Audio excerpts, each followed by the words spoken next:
کشفت دجا بجمالہ حسنت جمیع خصالہ صلو علیہ وآلہ۔ اس شورہ آفاق کے کہ جو کہ خالق حضرت شیخ سعدی شیرازی رحمۃ اللہ علیہ کی شخصیت کے حوالے سے گلستان بوستان جو بہت شورہ آفاق کتابیں ہیں، مل شخصیت رہے۔ والدہ سے آپ نے ابتدائی طور پر جو نماز روزے کے جو مسائل تھے وہ آپ نے بہت بچپن میں سیکھے۔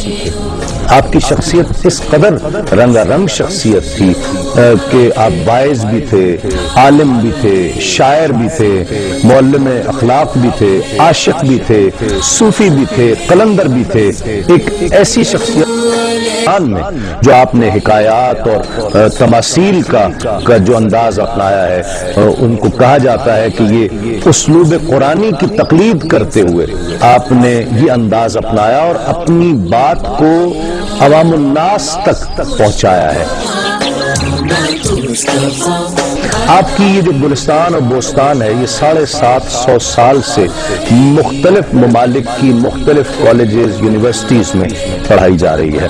ایران میں، ترکستان، افغانستان، پاکستان، ہندوستان، انگلینڈ اور اس کے علاوہ دیگر کئی ممالک میں یہ گلستان اور بوستان نصاب کا حصہ ہے، اور یقیناً میں بھی اور آپ بھی ان کے نام سے واقع